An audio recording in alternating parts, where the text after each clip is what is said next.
What's up, guys? Welcome back to Real Bucs Talk. It's almost like we're talking about the offensive line once a week now. It's, I guess, one of the biggest position battles, that left guard position, and it feels like someone's always getting hurt every now and then. Well, we touched on it. Aaron Stinney got hurt; he's out for the season, ACL, MCL, and now at left guard, JC Allen reporting here for this second unofficial depth chart that they have.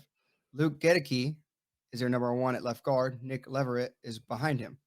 And initially, I can understand why they're doing this. He's a second round pick, high value, a guy that can learn. He needs more repetitions. Nick Leverett can play everywhere.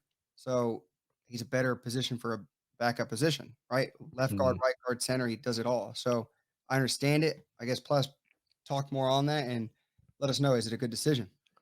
Yeah, I think it is. I think it's the right move. It's something we've talked about in the past, and I kind of saw this coming. I figured Luke Goedeke was going to be the starter, even like way back before this competition begun, because of his draft position, but also it just made a lot of sense. Like the upside is there. Obviously, it was a matter of him just picking up the nuances of left guard. Like once he got the system and understand what he was doing.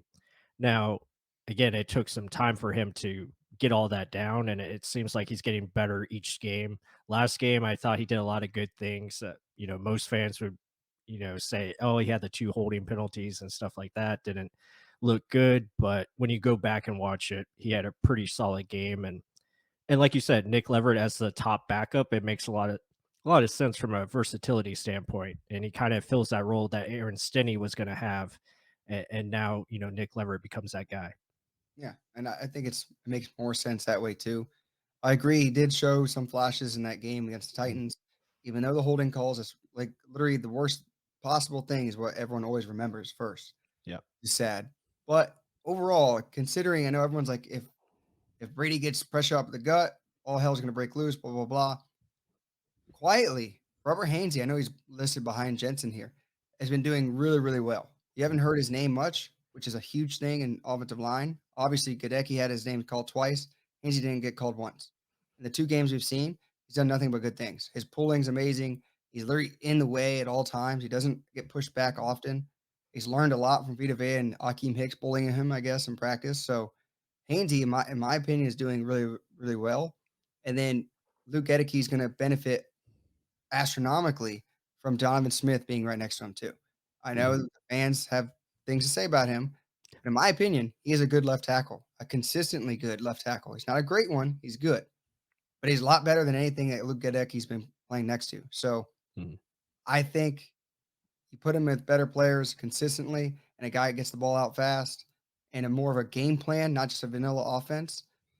There's ways where you can kind of almost hide his insufficiencies until he actually starts getting consistently better. So I think it's a smarter decision to do it this way, especially with the ability of Leverett to be all over the field, especially on offensive line.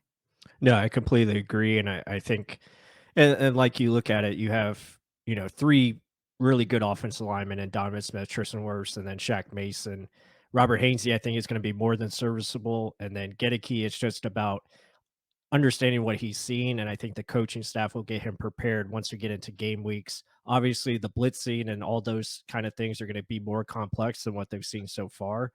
So that's going to maybe take some time. There might be some, stumbles along the way, but down the road, this offensive line has more potential than putting in a said, Nick Leverett or someone else, because Giddicky has the high ceiling, and that's why you drafted him in the second round. So overall, I think it's a good move, and we'll just see how it plays out as we go forward. One last preseason game, thankfully, and we're on to the real season. But with that said, guys, I hope you enjoyed this type of content. Be sure to hit that like button, comment down below. What's your thoughts of the left guard? What's your thoughts of the overall offensive line? And with that said, until the next one.